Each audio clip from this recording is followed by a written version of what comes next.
Isaac and Abimelech. There was very little food in the land. The same thing had been true earlier, in Abraham's time. Isaac went to Abimelech in Gerar. Abimelech was the king of the Philistines. The Lord appeared to Isaac and said, "Do not go down to Egypt. Live in the land where I tell you to live. Stay there for a while.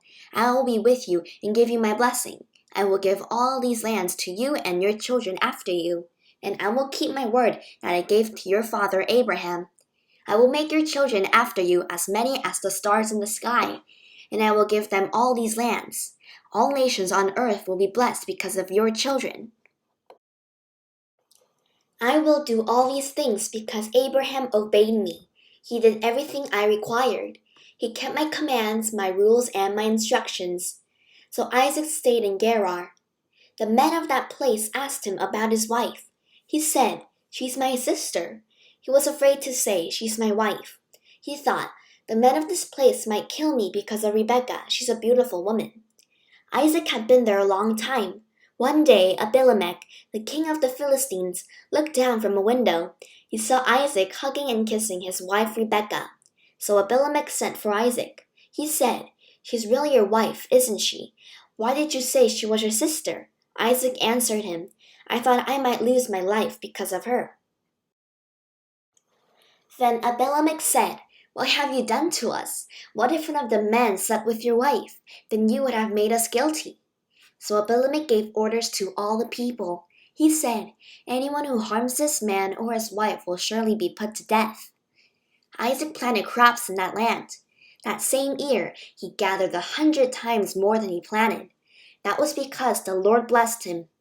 Isaac became rich. His wealth continued to grow until he became very rich.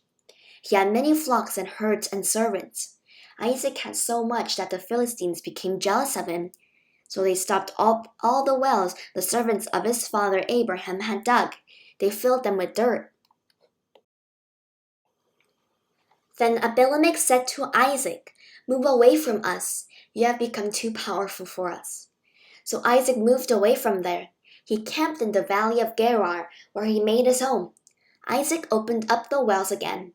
They had been dug in the time of his father Abraham. The Philistines had stopped them up after Abraham died. Isaac gave the wells the same names his father had given them. Isaac's servants dug wells in the valley. There they discovered fresh water. But the people of Gerar who took care of their own herds argued with the people who took care of Isaac's herds. "The water is ours," the people of Gerar said. So Isaac named the well Esek. That's because they argued with him. Then Isaac's servant dug another well. They argued about that one too.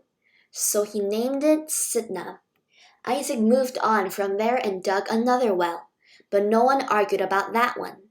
So he named it Rehoboth. He said, "Now the Lord has given us room. Now we will be successful in the land." From there, Isaac went up to Beersheba. That night, the Lord appeared to him. He said, "I am the God of your father Abraham. Do not be afraid. I am with you. I will bless you. I will increase the number of your children because of my servant Abraham." Isaac built an altar there and worshipped the Lord. There he set up his tent, and there his servants dug a well. During that time, Abimelech had come to him from Gerar. His personal advisor, Ahaziph, had come with him. So had his army commander, Phicol. Isaac asked them, "Why have you come to me? You were angry with me and sent me away." They answered, "We saw clearly that the Lord was with you. So we said, there should be an agreement between us and you. We want to make a peace treaty with you. Give us your word that you won't harm us.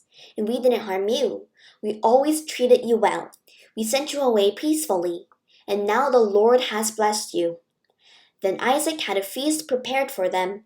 They ate and drank. Early the next morning, the men made a treaty with each other.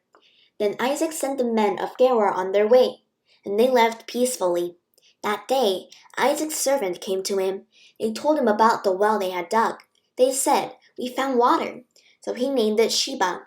To this day, the name of the town has been Beersheba. Jacob takes Esau's blessing. When Esau was 40 years old, he got married to Judith. She was the daughter of Beeri the Hittite. Esau also married Basemath. She was the daughter of Elon the Hittite. Isaac and Rebekah became very upset because Esau had married Hittite women.